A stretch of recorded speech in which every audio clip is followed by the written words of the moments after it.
Pai querido, Pai celestial, mais uma vez estamos, ó Pai, aqui para ouvir a Tua voz. Vamos ministrar a Tua palavra, que esta palavra possa nos despertar, que essa palavra possa fazer com que a gente enxergue um novo aspecto, de forma que possamos compreender a Tua vontade para as nossas vidas, que possamos reafirmar a nossa fé, renovar as nossas forças, na autoridade do nome de Jesus. Espírito Santo de Deus, tenha liberdade no nosso meio. Amém. Amém. Podeis assentar.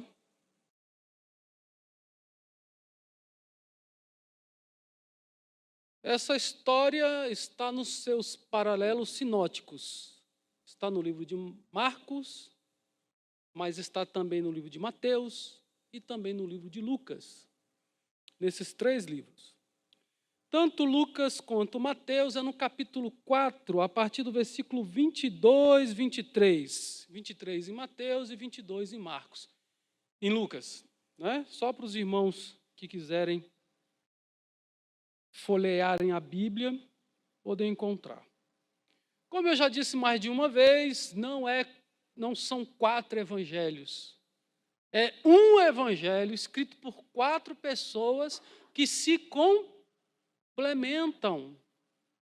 Olha só, aqui nós temos uma história falando que Jesus apazigua a tempestade. Amém? Então nós vamos ver no primeiro versículo, em Marcos, diz o horário. Em Marcos, diz o turno. Diz, ao entardecer.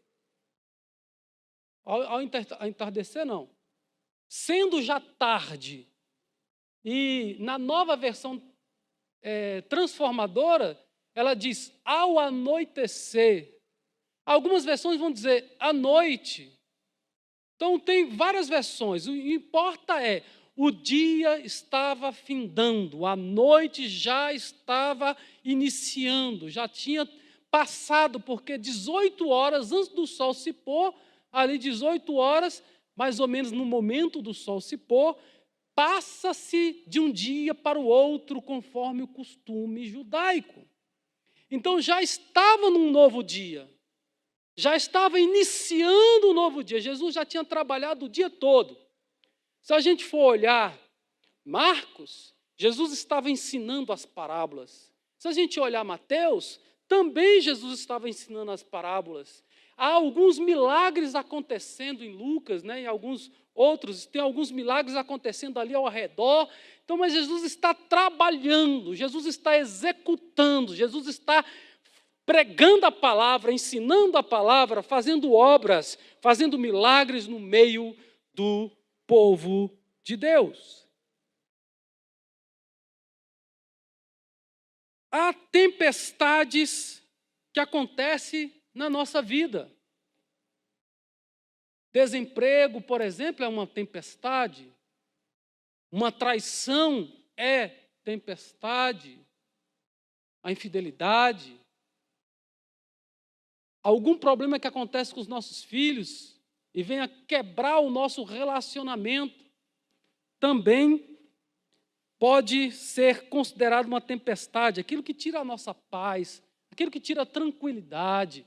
Uma doença pode entrar como um vendaval, uma tempestade na nossa casa. E às vezes a gente tem que lidar com essas situações. Há alguns comentários que dizem que a natureza desse episódio que nós estamos iniciando a narrativa tem tudo a ver com o capítulo 5, do versículo 1 ao 20. Porque parece, alguns comentaristas chegam a dizer, que no original a palavra que Jesus vai usar aqui para repreender a tempestade e para repreender o demônio é a mesma palavra, colocando a mesma natureza, colocando a mesmo agente que está ali escravizando e também perturbando uma vida e perturbando os discípulos no mar. Parece que há uma conjuntura, e a gente vai perceber isso durante a nossa ministração. Então, a gente tem que compreender isso, que Jesus entrou num barco, depois de um dia longo, para quê?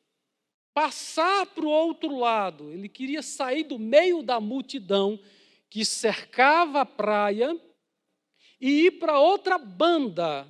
Ele ia agora para uma terra gentílica, para Decápolis, um conjunto de 10 cidades que formava esse bairro. Né?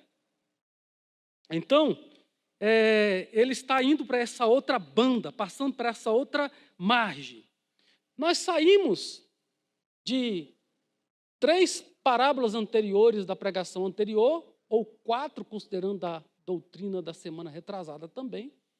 Depois de vários ensinos, agora volta de novo Marcos para a ação. Lembra que Marcos é mais imediato, que Marcos é mais direcionado? Marcos está sendo escrito para os romanos. É isso? Ele é um livro de ação.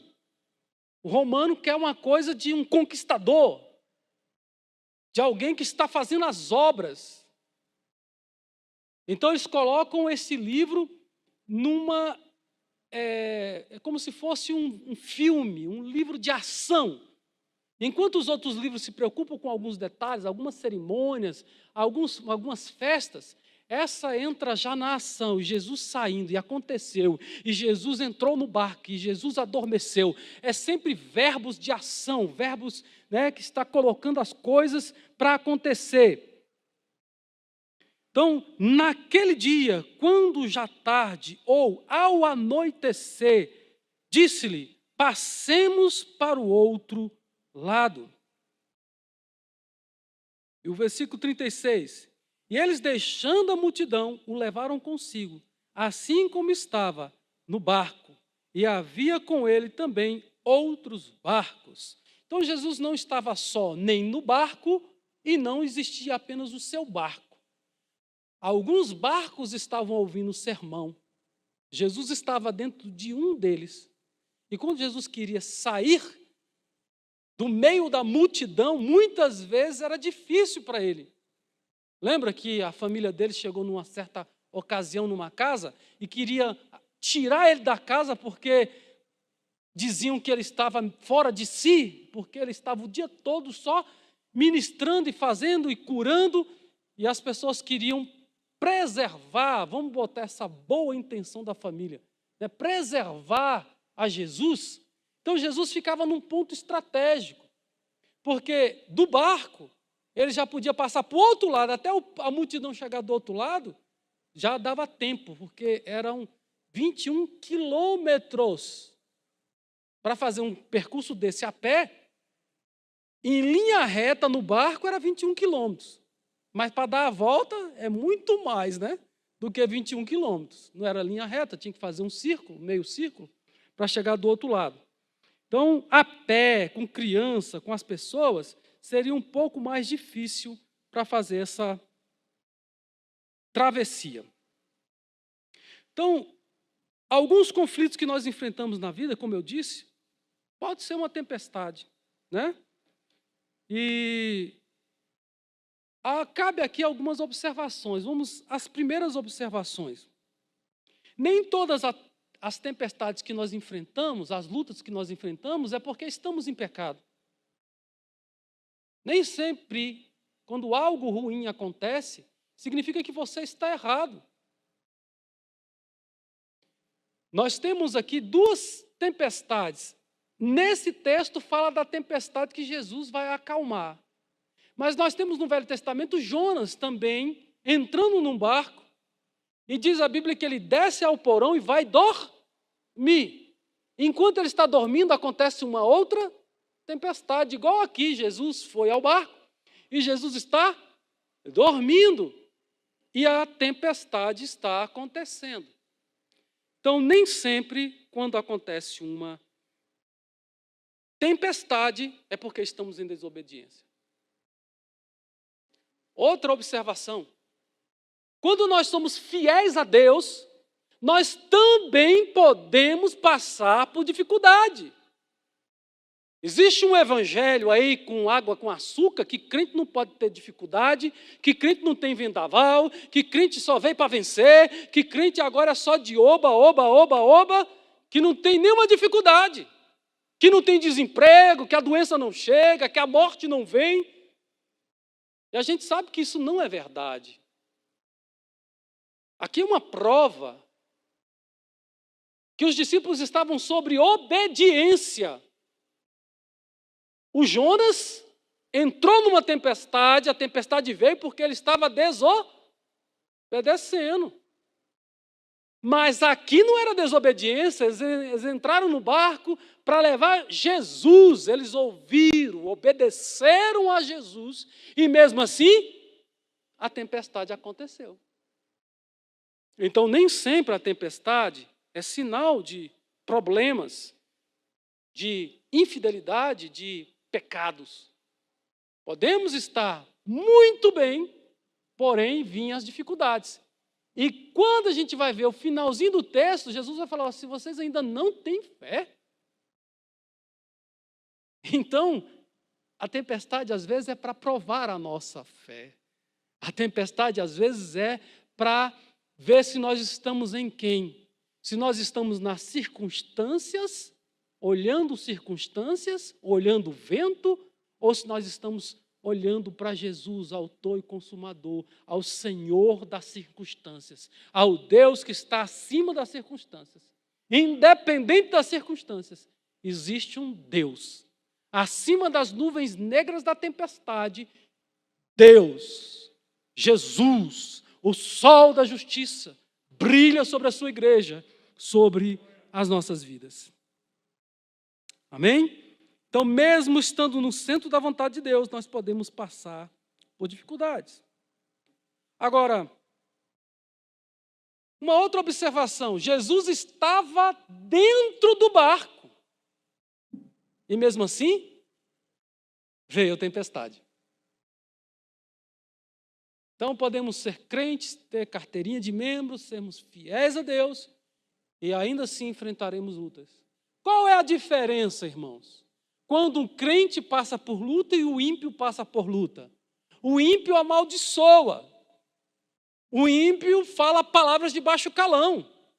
Ele vai xingar todos e qualquer um que tentar entrar no meio. Agora, o crente, o que o crente faz? Em tudo dai glória a Deus, em tudo dá graças a Deus, em tudo louva ao Senhor.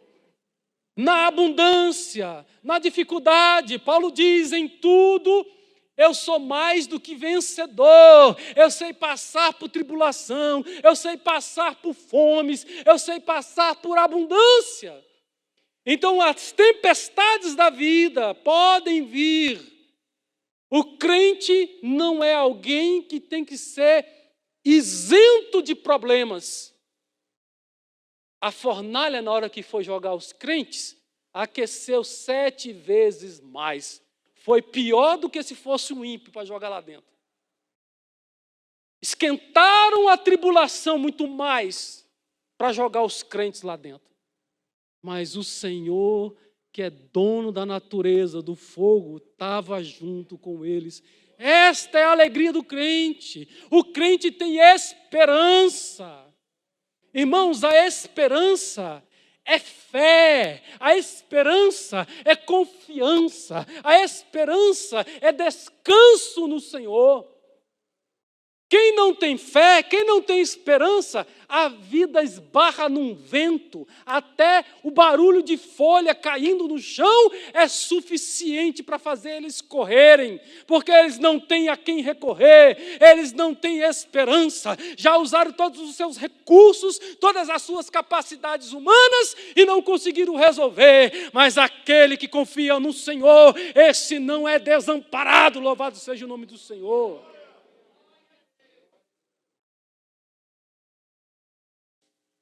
Agora, outra coisa, como conciliar uma tempestade e Jesus dormindo? Sabe aquela hora que você dobra o joelho e parece que nada está acontecendo? Parece que não passa nem do telhado. Ainda mais quando a gente está orando em silêncio. Você olha para a situação e a situação não muda.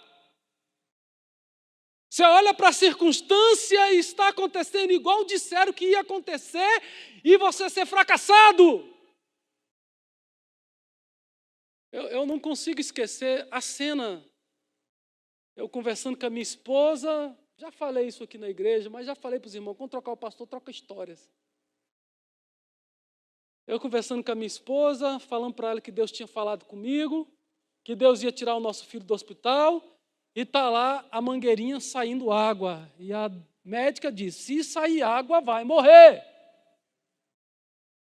Então tem hora que as circunstâncias parecem que nós não vamos vencer. As circunstâncias parecem que a gente não vai conseguir.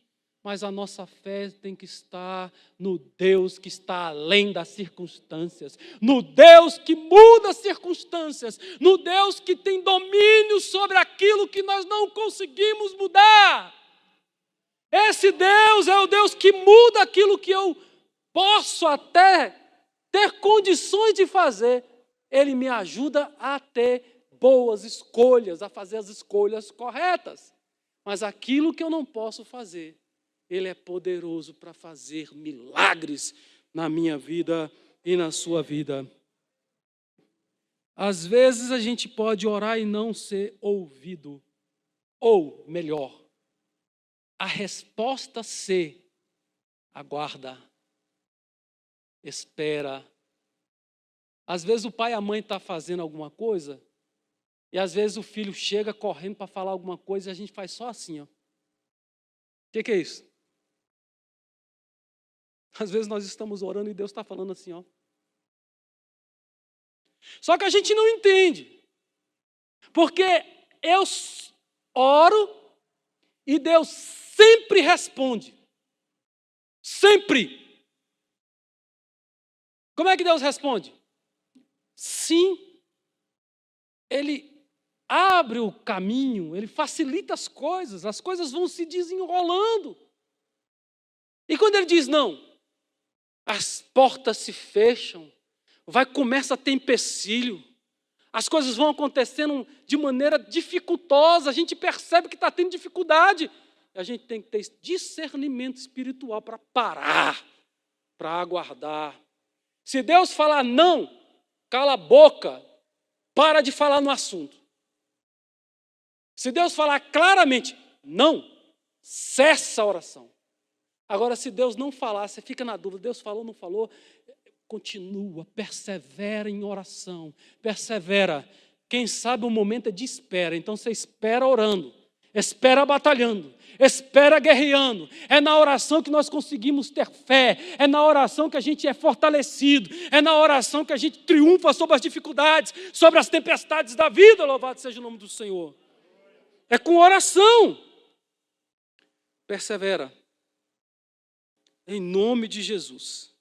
Eu sei que isso gera angústia na nossa alma, mas a gente deve perseverar. Eles começaram a navegar, olha só, e se levantou grande tempestade de vento, e as ondas batiam dentro do barco, de modo que já se enchia. O próximo versículo, que é o 37, já entra dizendo que a tempestade está entrando. A gente só vai ver que Jesus está dormindo no outro versículo, que é o 38. Mas Lucas diz que eles começaram a navegar e Jesus adormeceu. Não usa o nome de Jesus, mas a gente sabe que é ele que adormeceu. Porque vão acordar ele, então a gente entende que é Jesus que está dormindo em Lucas. Né? E adormeceu. E Lucas vai botar a tempestade só depois que Jesus dorme. Porque aí justifica, né? Quando eles vão acordar Jesus, a gente entende. Opa, Jesus não fez nada porque Jesus estava dormindo. A gente consegue entender isso aqui no texto. Mas quando a gente lê Lucas, a gente compreende que Jesus dormiu antes da tempestade. Não tem crianças que a gente coloca no carro, que a gente começa a andar com o carro, eles dormem. Jesus estava desse jeito. O barco começou a deslizar nas águas, o borbulho das pessoas pararam, diminuíram, e Jesus dormiu, apagou, descansou. Amém? Então, tempestades, elas são imprevistas. Eles entraram no mar pensando que o dia seria normal, que a travessia seria tranquila. Jesus está no barco. Jesus é que está mandando. Nós vamos chegar tranquilo, é só atravessar. Mas começou a vir o vento contrário. Diz que o mar da Galileia, na verdade, não é um mar. Mar é água salgada. O mar da Galileia é um lago. Tem a lagoa e tem um lago, né? A lagoa é mais rasa. E o lago é mais profundo. Então aqui era um lugar profundo. Eu não tenho aqui agora a medida, mas eu sei que era um lugar muito profundo esse lago. Existiam montanhas ao redor em 3 direções. E os ventos entravam e revolviam aquelas águas. Uma montanha, que é o Monte Hermon, onde é uma das nascentes desse mar da Galileia. A água desce do monte, porque lá neva, lá diz que é congelada o ano inteiro.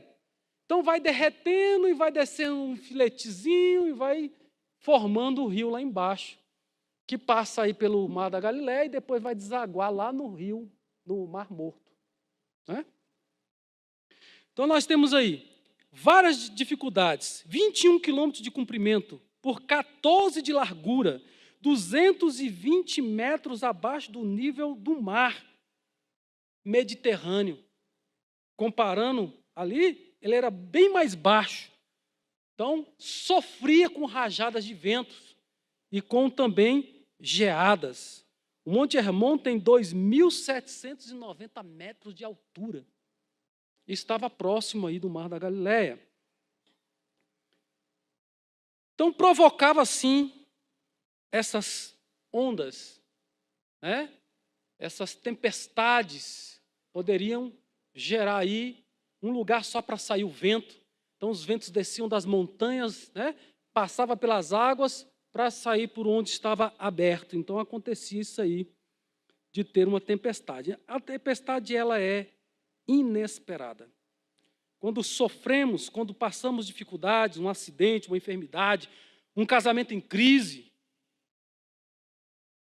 desemprego, tudo isso é inesperado.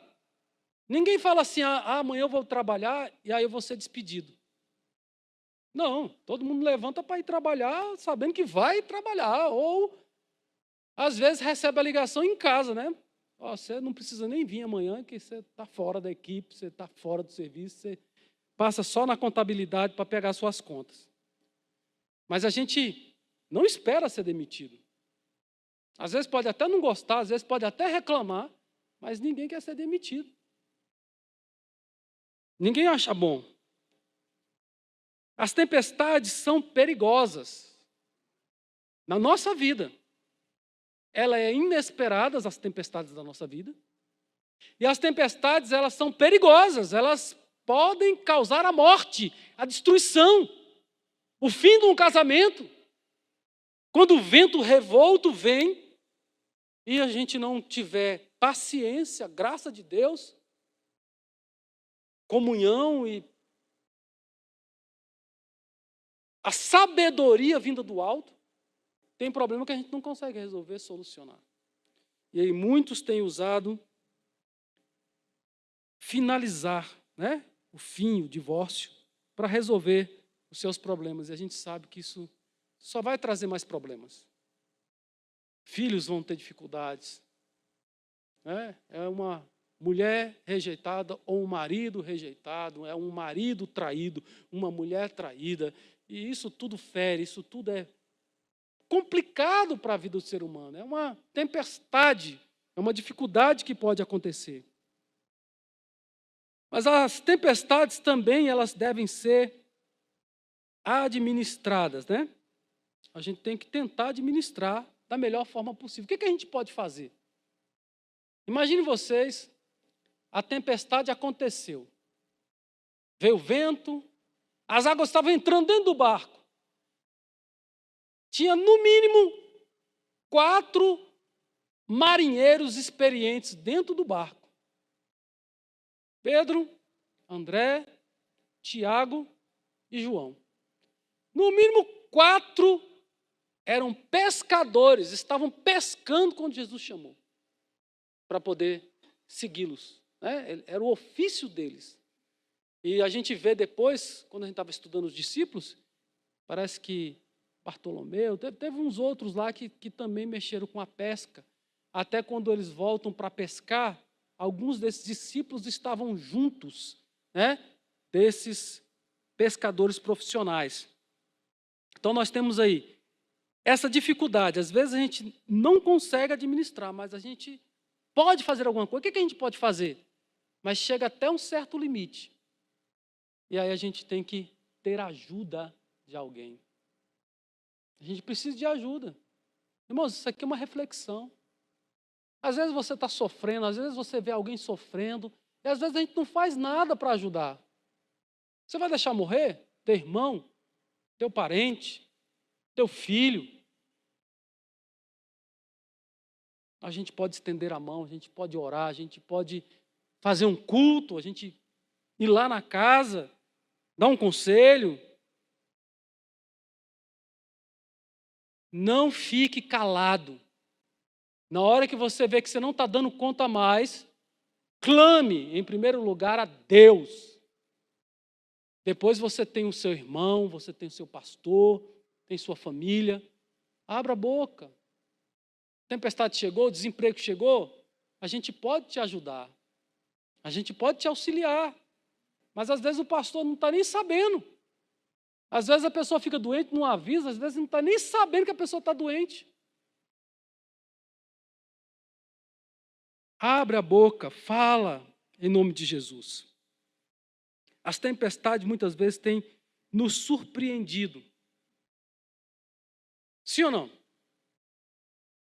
Às vezes vem uma notícia que você fala, meu Deus, o que está acontecendo? Às vezes somos surpreendidos, mas a gente tem que esperar no Senhor. Versículo 38. Ele, porém, estava na polpa, dormindo sobre uma almofada. E despertaram e lhes perguntaram, mestre, não te dá que pereçamos? Algumas versões vão dizer, não te importa que estamos perecendo? E se a gente for comparar com os sinóticos, a gente vê aqui no capítulo 8, versículo 24 de Lucas, chegando a ele, o despertaram dizendo, mestre, estamos perecendo. Aqui eles só afirmam que estão com dificuldade. Aqui eles chamam Jesus de mestre, de Senhor.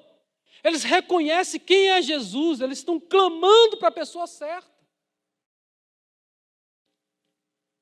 Se a gente for ver Marcos, também capítulo 8, Mateus, né? Capítulo 8, versículo 25, eles falam assim, Senhor, salva-nos, que perecemos. Pequenas variações, mas em Marcos, parece que eles estão chamando a atenção de Jesus. Não te importa, o Senhor não está preocupado com a gente. As águas estão dominando o barco.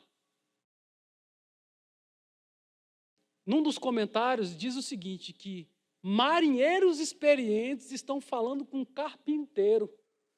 socorre-nos, ajuda-nos.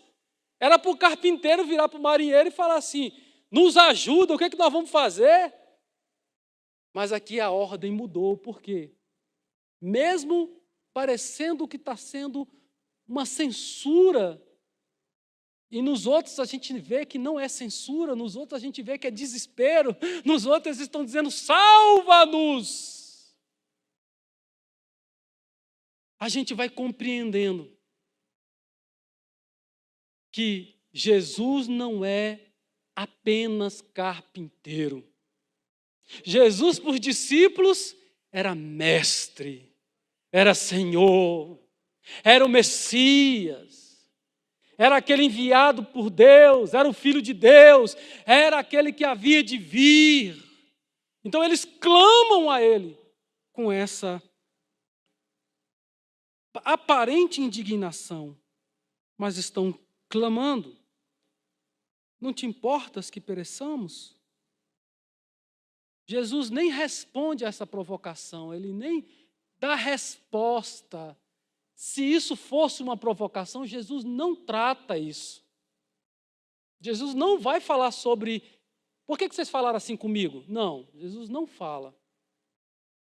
Jesus é tão manso, né, irmãos? Acho que a gente devia aprender com ele um pouco, não devia? Quantas vezes a gente é tão ignorante, quantas vezes a gente é um cavalo, ao invés de ser um cavaleiro. A gente é um bode, ao invés da gente ser uma ovelha. A gente é um bruto dentro de casa, com os nossos filhos, com a nossa esposa. Que o Senhor tenha misericórdia de nós, que nós possamos aprender com esse que tem controle, com esse que tem controle da língua, controle das suas ações, controle das suas emoções. Ele quer te ajudar por meio da presença do Espírito Santo na tua vida. Ele habita em você e Ele quer controlá-lo, te dar domínio próprio, te dar sabedoria. Louvado seja o nome do Senhor. Mansidão. Eu sei que às vezes é mais fácil reclamar do que confiar, né? Parece que os discípulos deram mais uma reclamação do que uma confiança. E esta é uma demonstração de covardia. A gente vai perceber isso daqui a pouco no original, né? Então eles estão aqui com dificuldades. A causa do desespero deles não era nem mais a tempestade. Era Jesus estar dormindo. Era Jesus não responder. Era Jesus estar em silêncio. O desespero deles era estar do lado, vendo, e as coisas acontecendo. Como é que consegue dormir desse jeito? Às vezes a gente tende a reclamar ao invés de adorar. Ao invés de reclamar, nós devemos adorar. Tem uma canção que diz mais ou menos isso, né? Ao invés de murmurar, cante, adore, engrandeça, agradeça, que o resultado será muito melhor. O resultado do desespero não era mais a própria tempestade, mas a falta de fé. Versículo 39. E ele, levantando-se, repreendeu o vento e disse ao mar, cala-te e aquieta-te. E cessou o vento e fez-se grande bonança. Há dois eventos, uma ventania muito grande e também agitação do mar. E Jesus dá uma ordem para cada um dos elementos. O vento escuta a voz de Deus. O mar escuta a voz de Jesus aqui. E a Bíblia diz que o vento calou, aquietou. Repreendeu o vento e o vento cessou. repreendeu o mar, cala, aquieta-te, sossega-te. E eis que fez grande bonança. Coloquei nas nossas redes sociais hoje um comentário que eu fiz. Houve bonança. Na vida ocorrem várias coisas que querem tirar a nossa paz. Levantes, oposições, imprevistos, acidentes, doenças e até a morte. Nesses momentos sombrios, muitos podem perder a força para suportar. Às vezes falta. E a Bíblia diz, se na hora da angústia a tua fé for tímida, se você se mostrar fraco, frouxo, na hora da angústia, o que vai acontecer? As minhas forças serão pequenas, poucas. Né?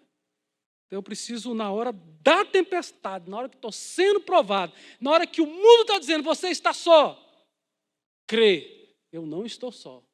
Deus está comigo. Precisamos clamar pela intervenção de Deus. A tempestade se prolongava, as ondas cresciam e batiam contra o barco, a escuridão cercavam, a água já estava entrando no barco, o medo tomou conta dos corações. Quando os discípulos clamaram a Jesus, bastou uma ordem e houve bonança.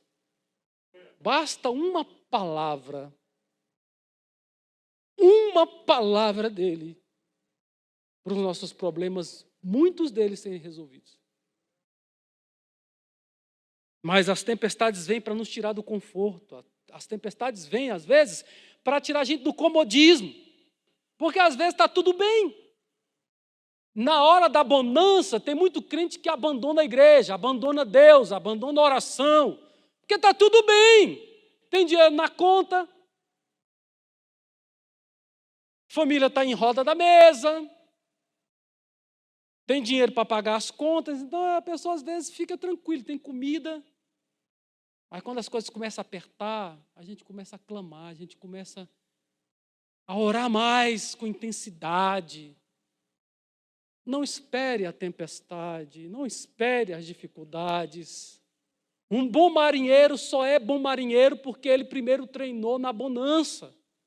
Primeiro ele enfrentou o mar, remou, usou toda a sua sabedoria quando não tinha vento, quando não tinha tempestade. Depois ele vai poder, no meio da tempestade, guiar o barco e chegar também do outro lado, com a graça de Deus.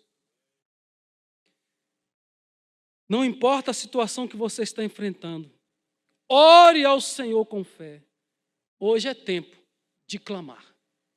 Ainda dá tempo de clamar. Ainda é hora de clamar. Quando analisamos essa passagem, ficamos pasmados, surpresos. Como os discípulos ficaram? Jesus levanta, conversa com o vento, conversa com a água, e em seguida vem a calmaria. Irmãos, só o poder de Deus, só um homem que não era um simples homem, era um homem que foi, conforme a Bíblia diz, o Deus encarnado, o Deus que se fez homem. Você crê nessas palavras? A palavra precisa estar viva dentro de nós, irmãos. Se nós entendermos que a palavra tem que estar viva, a gente começa a vencer as dificuldades. E então lhes perguntaram, Jesus perguntou, né? Lhes perguntou, por que sois assim tímidos? Ainda não tendes fé? Mateus vai falar assim, por que sois tímidos, homens de pouca fé?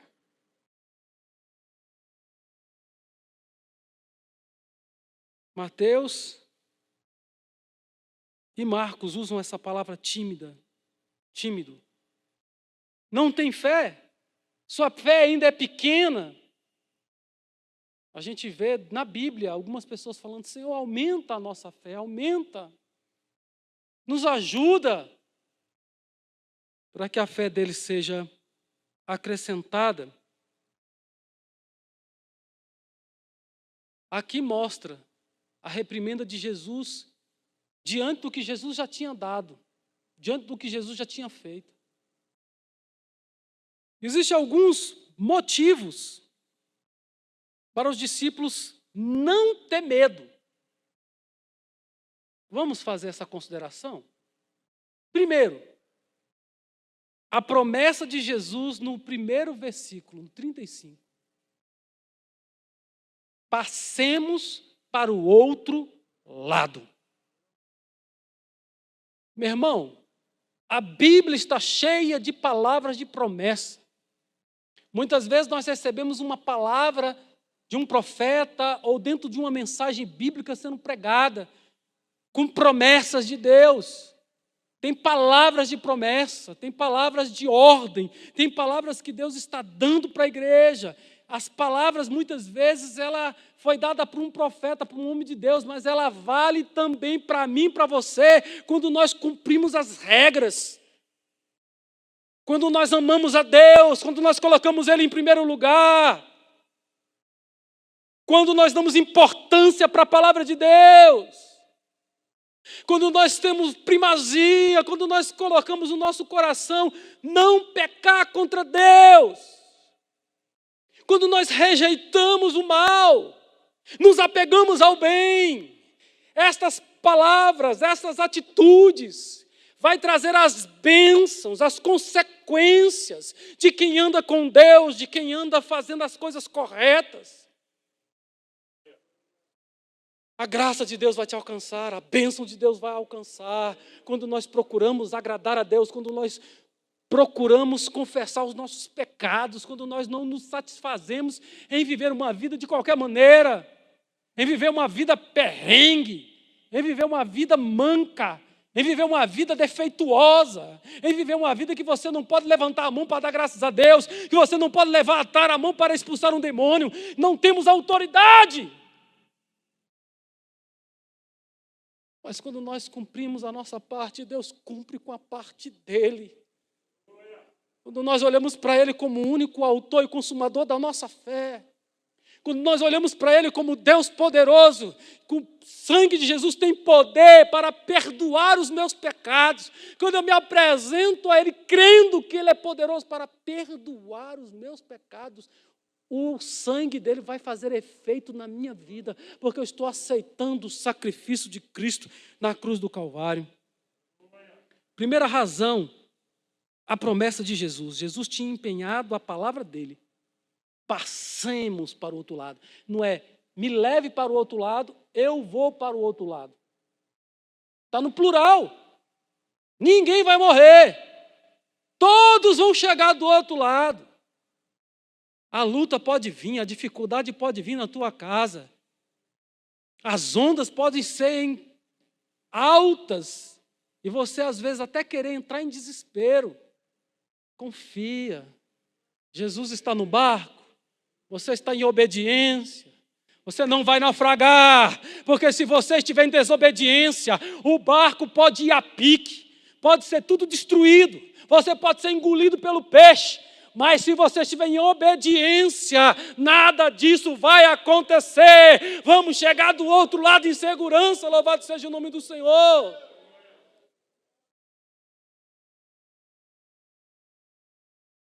O mundo tem se demonstrado cada vez mais desesperançoso. Não publiquei essa daqui, porque eu não posso escrever tudo também, que eu não tenho nem tempo de publicar tudo. Como expulsamos ou expelimos o medo? A gente tem que tirar o medo do coração. A pandemia, por causa de um sistema de governo, de oposição, colocou medo. As pessoas andavam na rua apavoradas. É engraçado que aqueles que tinham necessidade, eles iam trabalhar e voltavam. Ia lá e voltava. E às vezes tinha gente dentro de casa falando que não podia sair nem na rua, nem na esquina, O inimigo é aquele que quer te apavorar. Satanás quer que você tenha medo de sair de dentro de sua casa para vir para a igreja. Nós não podemos ter medo, irmãos. A gente tem que ter sabedoria. A gente tem que usar o que estão dizendo para usar. O que é? Usar máscara? Usa. Usar o álcool em gel? Coisa tão simples. Lavar a mão? É uma coisa tão simples. Não é desafiar.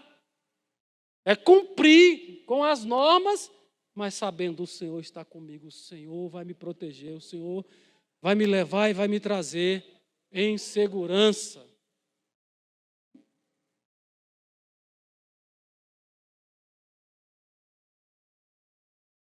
Como é que a gente pode expelir esse medo? Tendo fé em Deus. A fé depreende confiança e descanso. Quando eu digo que tenho fé, eu confio e descanso. Fiel é o que prometeu, ele voltará. Ele é galardoador daqueles que o buscam. Há galardão para aqueles que fazem a vontade de Deus. Deus tem promessa e as promessas dele vão se cumprir na minha e na sua vida. Louvado seja o nome do Senhor. Deus é fiel. Ainda que haja morte, Deus vai cumprir com a sua palavra. Deus vai cumprir suas promessas. Às vezes a gente, irmãos, eu fico olhando Abraão, como é que pode crer daquele jeito, irmãos? Como? Ele não viu quase nada. Ele andava pela rua e Deus disse, sobe nessa montanha. Ele subiu. Olha para a direita. Tudo que você está vendo é teu. Olha para a esquerda. Tudo é teu. E a terra que ele tinha, ele comprou. Comprou um campo para sepultura. Ficava num lugar, depois saía para outro lugar. Mas chegou um dia que Deus, 400 anos depois, e Deus tinha dito para ele, seu povo vai ser escravo lá no Egito, mas um dia eu vou visitar eles e eu vou trazer eles para este lugar e eu vou dar essa terra para eles. Ele não viu, 400 anos é muito longe, mas ele creu. Está faltando fé nas igrejas, está faltando fé nos irmãos, está faltando fé em mim, em você. Muitas vezes nós estamos descrentes dentro da igreja. Nós precisamos acordar, precisamos ser despertados do sono. Acorda, levanta, que eu vou falar contigo. Precisamos ser sacudidos de vez em quando, para entendermos que Deus está conosco. A falta de esperança é a marca daqueles que não têm fé. Crente desesperançoso, não. O ímpio é desesperançoso. O ímpio não tem fé. Conversando com um dos meus filhos, e ele falando que o pessoal fala que ele sempre está alegre, sempre está feliz. Eu falei para ele assim, meu filho, é porque nós temos esperança. Quem tem esperança é diferente, a gente acorda e tem motivo para viver. O desesperançoso, ele não tem motivo para viver. E o inimigo quer colocar na cabeça dele até o suicídio. Mas nós temos a esperança, Cristo é a nossa esperança. Ele é a esperança da glória, louvado seja o nome do Senhor. Segundo motivo para eles não desesperarem, Jesus estava presente. Jesus estava ali do lado, eu até dei uma adiantadinha no tópico passado. Como desesperar se eu estou olhando e vendo Jesus? Meu irmão, se eu estou com Jesus, irmão, vai dar certo. Se eu estou em comunhão com Ele, vai dar certo. A minha família é projeto de Deus. Os meus filhos são bênçãos de Deus. Vai dar certo. O projeto de Deus na minha vida vai dar certo. A Bíblia diz que os passos do homem bom são confirmados por Deus. Não é outro homem, não. Não é a tua força, não é a tua sabedoria. Os seus passos são confirmados por Deus. Basta andar na direção dEle. Basta agradá-lo, louvado seja o nome do Senhor. Basta servi-lo, adorá-lo, amá-lo de todo o seu coração.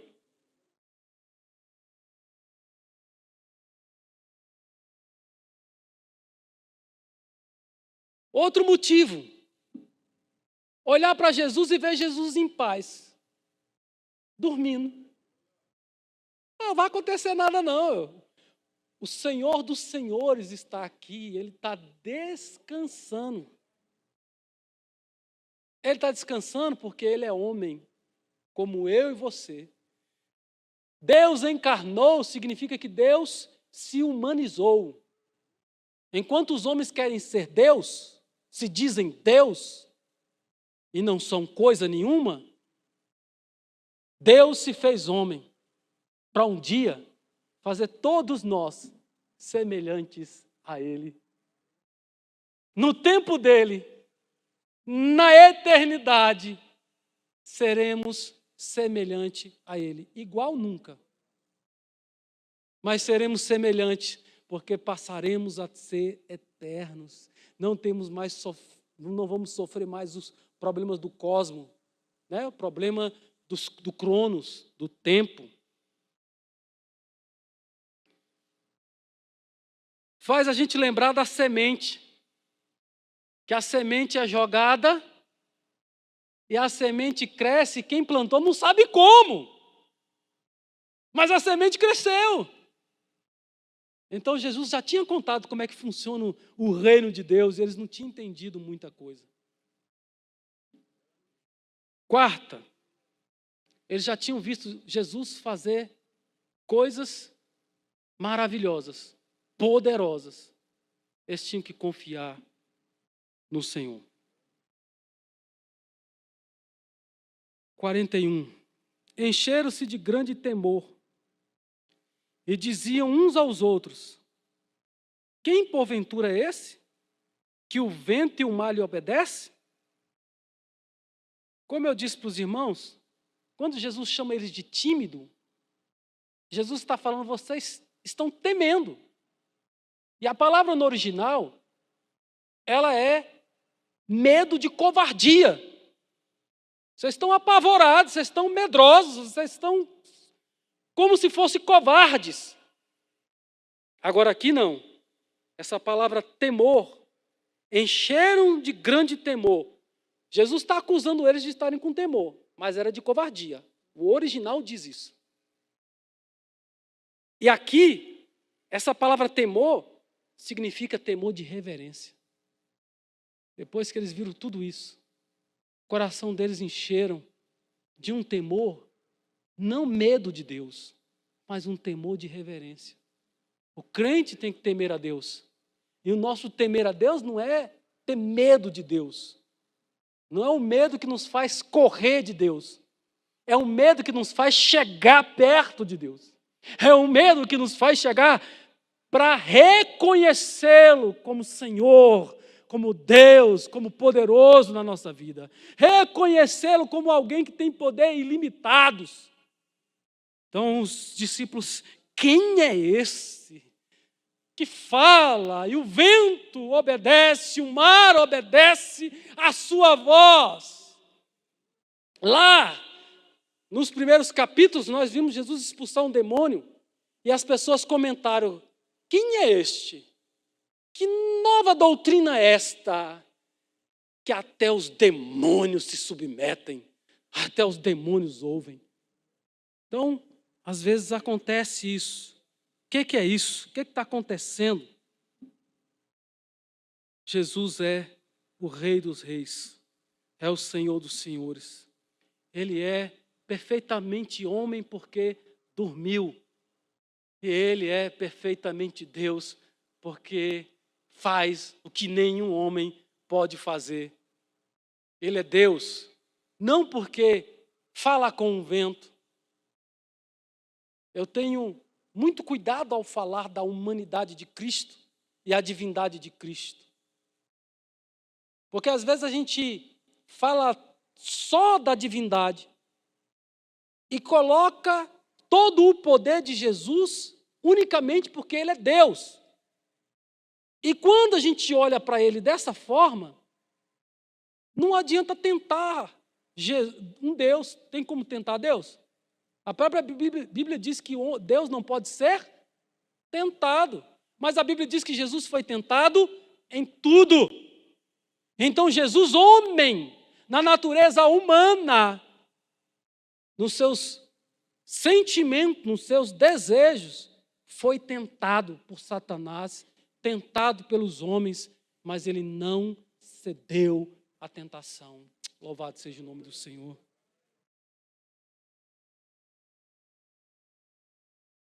Jesus é mestre, perfeitamente homem e também perfeitamente Deus. Mas ele abre mão do seu poder. E tudo para mim, pastor Edson, teologia do pastor Edson, tudo é a presença do Espírito Santo sobre a vida dele. A Bíblia diz que o Espírito Santo encheu ele, desceu em forma corpórea de pomba e o conduziu ao deserto para ser tentado. E quando ele volta da tentação, ele começa a fazer milagres, ele começa a fazer as coisas que ele fez e está fazendo aqui nesse texto. É por causa da presença do Espírito Santo nele. E ele deu isso para mim e para você. Sermos templos de Deus na terra, sermos cheios do Espírito Santo. Não vos enchei com vinho, mas enchei-vos do Espírito, louvado seja o nome do Senhor. Mas às vezes a gente não dá lugar, às vezes a gente dá lugar mais para a carne do que para a graça de Deus, para o poder de Deus. Às vezes nós somos invejosos, nós podemos ver alguém melhor do que nós financeiramente, que a gente acusa ele de ladrão. A gente acusa ele de alguma coisa. Está assim, mas você não sabe por trás se ele está roubando. Você já ouviu alguém falar isso? Eu já ouvi. É porque você não sabe. Ele pode, a pessoa já vai falando, ele pode, vai afirmando e vai misturando, isso é inveja. A gente tem que se alegrar quando o outro consegue, conquista, alcança um cargo. A gente tem que se alegrar com a alegria do outro, é bíblico. Chorar com quem está na dificuldade, chorar junto, mas se alegrar com aqueles que estão se alegrando. Jesus é benfeitor não só para aqueles que estão no barco com ele, os barcos que estavam do lado, todos foram beneficiados. Se alguém estava ali só como curioso, ainda não conhecia Jesus, foi beneficiado. Todo o mar, aquela região, recebeu a calmaria. Louvado seja o nome do Senhor. Jesus é aquele que tem autoridade para trazer a vitória. Louvado seja o nome do Senhor. Nós vamos ver, irmãos, a vitória de Jesus sobre os perigos do mar, a vitória de Jesus sobre os demônios, nessa outra porção do texto que eu acho que não vamos conseguir falar. E o capítulo 21 vai falar do poder de Jesus sobre a enfermidade, nós já vimos isso também. E terminar o capítulo falando da vitória de Jesus sobre a morte. Nem a morte pôde segurar os seus mortos quando Jesus chegou. Jesus chegou, deu uma ordem, e as pessoas receberam a vida de volta. Louvado seja o nome do Senhor. É um Deus que tem para esta vida e ainda tem para a vida vindoura. Ele nos abençoa hoje, nos limpa, nos capacita, nos transforma e ainda garante uma possessão eterna, nos garante vida eterna, nos garante falta de sofrimento, falta de dor, falta de lágrimas. Nunca mais você vai chorar, nunca mais vai sentir dor, nunca mais vai morrer, será eterno. Deus tem palavra, Deus tem graça, Deus tem promessa para a sua igreja, louvado seja o nome do Senhor. Esse é o nosso Deus. Existem 3 perguntas Na verdade, são 4, né? São 4 perguntas nesse texto. Primeiro, os discípulos perguntam: Mestre, não te importa que pereçamos? Depois o próprio Jesus vai perguntar: por que vocês são tímidos? Por que vocês não têm fé? Por que a fé de vocês... Legião romana, 6.000 soldados, mais ou menos. 6.000 demônios. Daí a interpretação de alguns comentaristas de dizer que a tempestade aqui no mar foi para impedir Jesus fazer o que ele ia fazer aqui no capítulo 5. Às vezes as lutas que acontecem na minha e na sua vida é tentando desanimar a mim e a você. É tentando fazer a gente não crer, a gente não confiar nesse Deus. Irmãos, se você depositar sua confiança, você não será confundido, você não será decepcionado. Nós confiamos no homem e somos decepcionados. Nós confiamos em alarme e os alarmes são burlados. A gente confia no seguro e às vezes o seguro falha. Mas Deus nunca falha. O guarda de Israel, o Deus que tudo vê, ele jamais dorme, ele jamais cochila, ele não tosqueneja, ele está sempre acordado, ele está sempre contemplando aqueles que estão na terra. As coisas vão acontecendo e parece que Deus não está vendo, mas Deus está vendo. Deus intervém na hora que Ele quer interferir, na hora que a medida daquela nação, daquele povo, chega na altura certa, Deus intervém. Esse é o nosso Deus, o Deus que intervém na história, o Deus que intervém no seu emprego, Deus que intervém na sua casa, no seu lar, Deus que intervém num acidente, Deus que intervém até no diagnóstico dos médicos. A última palavra, irmão, na vida do crente tem que ser de Deus. A primeira palavra também tinha que ser de Deus. Jesus disse: passamos para o outro lado. Confie, chegaremos do outro lado. Mas tem vento, tem tempestade, tem dificuldade. Atravessa. Você vai chegar seguro do outro lado. Louvado seja o nome do Senhor. Alegria de servir a um Deus que é poderoso. Equipe de louvor. Eu vou ler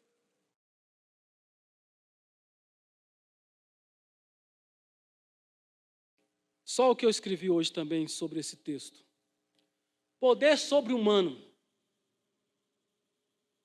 A automutilação não é algo natural. E tem até crente se automutilando. Aprendendo na internet, ficar se cortando. Você que é pai e mãe, tem que observar os seus filhos. Tem filho adolescente, criança, se cortando e ficando só de blusa. Quando o pai vai tirar a blusa para ver o que é porque ele está cortando, ele mesmo está se cortando. Nós temos que estar atentos, olhando nos olhos dos nossos filhos, olhando para ver se a pupila não está dilatada, sem ter feito exame de vista.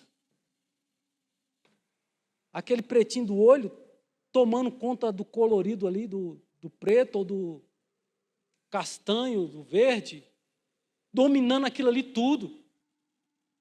Alguns jovens, algumas pessoas prisioneiras, que estão presas, algumas pessoas no presídio, dizem que o pai e a mãe deles nunca viram ele com a pupila dilatada.